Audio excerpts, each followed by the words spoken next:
Terima kasih masih bersama kami. Pemirsa, menjelang dimulainya proses penilaian Paritrana Award, yaitu ajang apresiasi kepada pemerintah daerah dan para pelaku usaha yang memiliki komitmen serta dukungan terhadap pelaksanaan jaminan sosial ketenagakerjaan. BP Jamsostek Cabang Tanjung Pinang menggelar sosialisasi kepada HRD perusahaan menengah dan besar yang ada di Bintan dan Tanjung Pinang.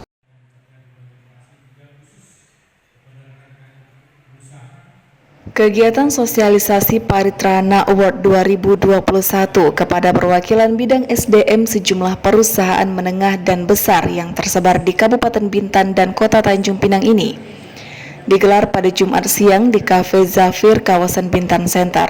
Turut hadir dalam pertemuan itu Kadisnaker Provinsi Kepulauan Riau yang diwakili Sekretaris Abdul Bar dan Kabid Pengawasan Tenaga Kerja serta Kepala BP Jamsostek Tanjung Pinang Sri Sudarmadi dan jajaran.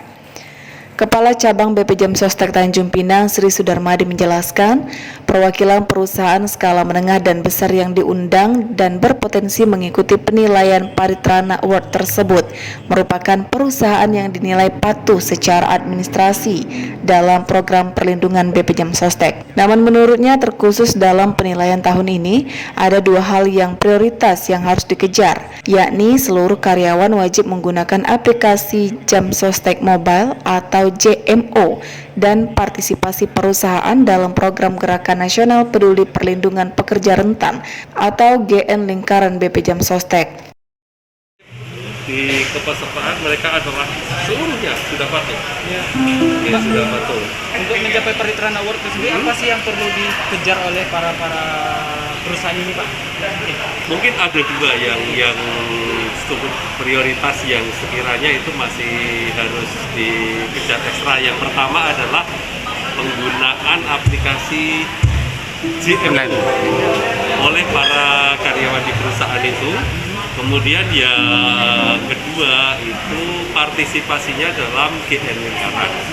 Itu dua prioritas karena yang lain saya yakin sebenarnya mereka semua sudah memenuhi. Apa aja itu, Pak, yang mereka menilai? Ya, yang pertama untuk kepesertaan tertib administrasi, kemudian juga tertib membayar iuran, kemudian selain tertib membayar iuran, validitas datanya. Nah, karena tadi yang layanan dan termasuk yang biasa lagi itu penggunaan JIMO.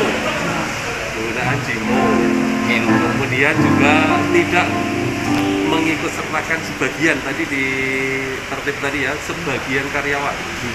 Kalau yang ada di sini seluruhnya sudah, saya yakin sudah itu dilakukan. Yang berikutnya nanti ada wawancara. Yang saat ini baru ada satu tadi ya yang berpartisipasi dalam GN Lingkaran. Nah, itu yang mungkin harus nanti bisa dialokasikan. Tahun lalu sudah dialokasikan. Kalau tahun ini mungkin cukup berat juga karena ada efek pandemi, tapi kami tetap berharap ada partisipasi dari mereka yang memenuhi kriteria untuk bisa lolos di Paritrana. Sementara itu, Sekretaris Disnaker Transkepri Abdul Bar dalam sambutannya mengatakan, pemerintah Provinsi Kepulauan Riau sangat mendukung upaya perlindungan jaminan sosial bagi tenaga kerja. Untuk itu, pemerintah Provinsi Kepri juga mengharapkan keterlibatan langsung perwakilan perusahaan agar dapat tercapai penghargaan yang diharapkan. Pada setiap pemerintah daerah dan perusahaan yang berkelas hati mendukung program jaminan sosial tenaga kerja dan pelaku usaha besar, menengah, kecil, mikro sebagai peserta program jaminan sosial. Nanti tentunya akan dijelaskan secara gamblang oleh narasumber kita. Mungkin nanti Pak Wahyu akan menjelaskan bagaimana, apa program ini, apa yang harus kita kerjakan. Namun selain sosialisasi oleh Wahyu Wibowo, yakni selaku Kepala Bidang Kepesertaan BP Jamsostek Tanjung Pinang, kegiatan pada hari itu juga disejalankan dengan simbolis serah terima bantuan CSR dari HRD PT Esko Tanjung Pinang kepada Kepala Cabang BP Jamsostek Tanjung Pinang yang nantinya akan disalurkan ke 50 pekerja rentan melalui program Gerakan Nasional Peduli Perlindungan Pekerja Rentan atau GN Lingkaran BP Jamsostek. Oktarian melaporkan dari Tanjung Pinang. menjawab di sesi diskusi ini. Silakan. Yang dari Lobang ada nggak?